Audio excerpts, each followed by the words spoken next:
All right, everybody, it's another long commute for me, and I've got nothing better to do. So I just want to air my thoughts on something that's kind of been on my nerves for a while, and that's this idea, and it's a very popular one, that Atlanta is the worst sports city in America. This is one of those sort of opinions you hear all the time. A lot of times when, Deadspin and Bleacher Report, they're really lazy and they can't think of any real journalism to do. They'll make these, little clickbait lists of the worst professional sports cities in America. Now, the professional sports part is very important because if you've ever lived in Atlanta, it's definitely a huge college football town. Professional sports, yeah, I admit it's kind of lacking, but is it really the worst in the country? Okay, I want to sort of tackle this from two different perspectives. If Atlanta really is the worst sports city in America, what are the socio-demographical factors that makes that so? So let's play devil's advocate. If you look at the Atlanta market, it's actually a pretty small geographical place city-wise, like the city limits of Atlanta. Less than 500,000 people, I think. It's about 450,000, probably less than that. So it's definitely one of the smaller professional sports markets out there. I mean, you look at places like San Antonio, who only has one team. They have, roughly 1 million people, or even more than 1 million people. And obviously, Atlanta is nowhere near as big city-wise as Jacksonville or Indianapolis or some of these other places, which really aren't considered, marquee cities by any stretch of the imagination. What does make Atlanta different, though, is it has an absolutely massive metro statistical area. I think if you look at the surrounding counties in Atlanta, you're getting probably close to about 5 million people, and that's up there. That's easily top 10 market-wise as far as TV viewing audience in the nation. So you look at that, and it does have a pretty high average income. That's why you have sports teams just looking at this thing like it's a gold mine, and they always falter. And it's true. Atlanta is a city that's lost 2 professional sports teams in the National Hockey League. They're a team that really can't hold on to some of their B sports teams, like they lost their soccer team. Nobody really cares about the Atlanta Dream, not just being honest. The Arena Football League team was a disaster. So even though you have a huge audience and there's a lot of money to go around, and you're trying to get those suburban dollars, they're not really flocking and putting a lot of money into these pro sports teams. When you look at Atlanta, okay, you got 3 major ones. You got the Falcons, you got the Braves, you got the Hawks. Probably the least popular in the metro statistical area is going to be the Hawks. They have pretty low attendance volume. I'm not really sure where they rank in the NBA as far as overall attendance, but I know it is quite low, it's definitely in the bottom tier. And what are the reasons for that? And it's not just because their owner was a racist, or maybe it is. I don't know. It's because I don't really think there's much of a basketball culture in Atlanta. In the same way you have it in the traditional college basketball hotbeds, Charlotte and Louisville, and especially the street ball towns. That's why New York and LA have such a rich basketball history, because you do have that legacy of street ball. I'm not saying that doesn't exist in Atlanta, it's just not a big part of the urban culture. And the thing is, the Hawks have been a pretty good team for the last couple of seasons, but they're just not really connecting with the suburban audience. And I don't know, I don't really think suburban Atlanta is much into basketball anyway, so what's the point? So the Falcons, Braves, they're pretty popular depending on how they're doing. The thing about the Falcons and the Braves really is, the Braves, they won how many divisional records in a row? How many times they win their division? Look at the Falcons, who, they've been pretty good overall in the Mike Smith era. Ever since Matt Ryan came aboard, they've been a pretty decent team. They sucked last year, they're sucking this year, but can still win the division. So despite all that, I don't really think the popularity of the Braves... Well, the Braves are much more popular in the suburbs. That's what I'll give you. That's why they're moving to Cobb County, to kind of move closer to the white picket fence dollars.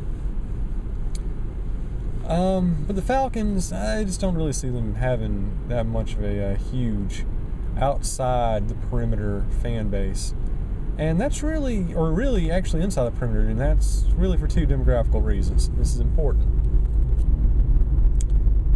If you actually grew up in Atlanta, or you grew up in Georgia, you're kind of in the minority because there are just so many transplants in the state, particularly in the metro Atlanta area. So these people, you know, when they migrate to Atlanta and they migrate to the suburbs and they migrate to the areas north and to the east of Fulton County, you know, they don't, you know, change loyalties. They're not going to give up, you know, their own hometown team. And Atlanta is really just a melting pot of people from all over the nation and really all over the world. Obviously, you know, if you come from, you know, Venezuela or Nigeria, you're not really going to have much interest in pro football. But if you migrated from Chicago or New York or LA, you know, you're going to keep your loyalties. And that's why you go to Atlanta. There are so many bars that are team specific. You know, you got Raiders bars, you got Browns bars, you got Jets bars. And that's because really there's not that many Georgians and the native Atlantans actually live in Atlanta. And I think that's a huge factor as to why Atlanta really doesn't have that great, I'll admit it's not the worst, but it's not really the best either. It has sort of a subpar professional sports culture and a lacking fan base because you just don't have that nativistic root that you have perhaps in other cities and other parts of the country. And another factor that I think could possibly explain why Atlanta is such a subpar professional sports city or subpar professional sports area is, you know, you look at Atlanta and you look at Georgia, and we're really talking about two separate cultures. You know, the same way, you know, in the Premier League in Mexico, you know, they look at America, that's what they're called, in Mexico City, the Mexico City team is seen as indicative of Mexico City and Western influence and U.S. capital contributions, whereas the team in Guadalajara is seen as being indicative of the true Mexicans, of the true countrymen. So there's that natural rivalry between the capital city and Guadalajara, which is representing the rest of the country. Well, I think in Georgia, that's kind of the same case going on here, because a lot of people really who are living outside the perimeter, and especially living outside the metro statistical area, they don't really view Atlanta in the most favorable light. They see that as a separate culture. It's different politically. It's different in a whole bunch of demographical areas. It does not represent them. So therefore, they're not really going to have much of an allegiance to the Falcons or the Hawks especially. A little bit for the Braves because most of the people that I knew grew up watching the Braves. Baseball is more of a suburban catering sport anyway. You know, they were there for the big boom in the 1990s. They have that legacy. That's the one team I think that does have something resembling a rich sports tradition. And they're moving down the suburbs. What does that tell you? But yeah, going back to what I was saying earlier, you know, you got Atlanta, and it's really its own world, and you've got outside of Atlanta, which is really its own principality. And they have different views on everything, different political views, different traditional values, different outlooks on, name it, it's different. They're polar opposites. So I think a lot of Georgians really wouldn't want to lend their support to Atlanta anyway. And that's why whenever you talk about Atlanta sports, especially Georgia sports in particular, this may be a really lackluster professional sports city and a lackluster professional sports area. But in terms of college football, it is just an absolute haven because, you know, if you graduate from an SEC school and you stay in the region, you're going to end up in Atlanta.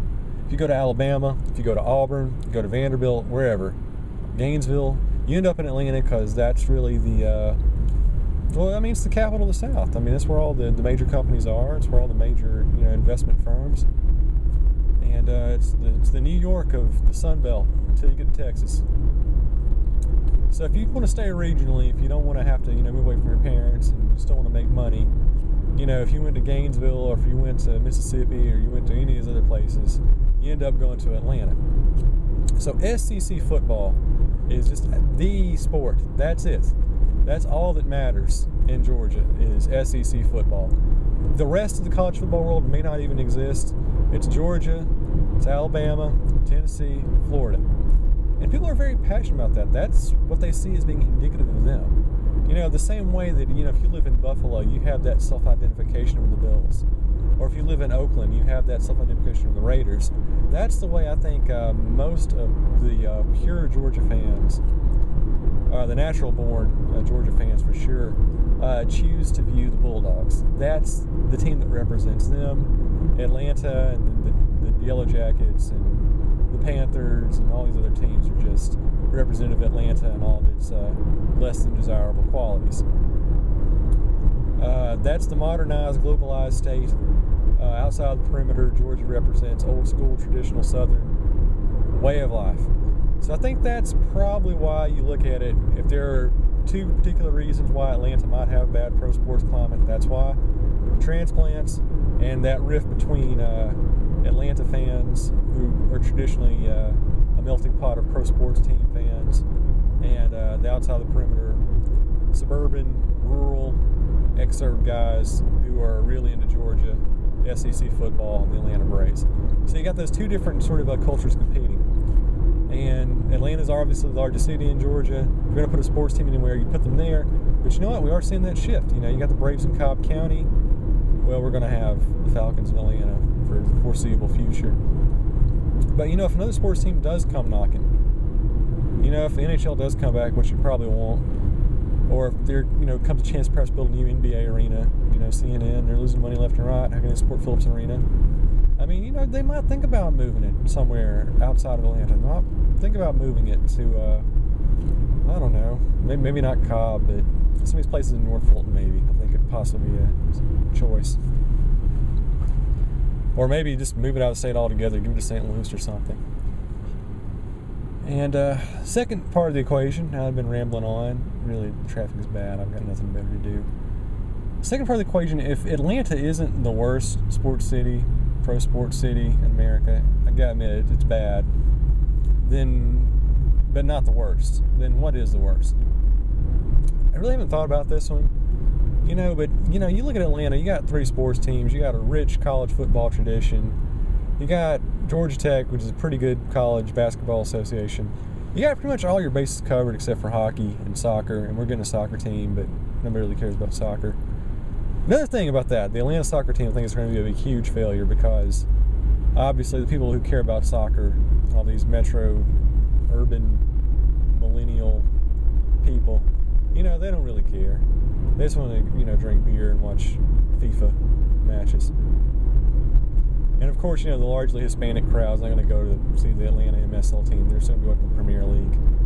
You know, if you're a Spanish dude who loves soccer or a German dude who loves soccer, you don't care about MLS. You're going to keep watching, you know, your own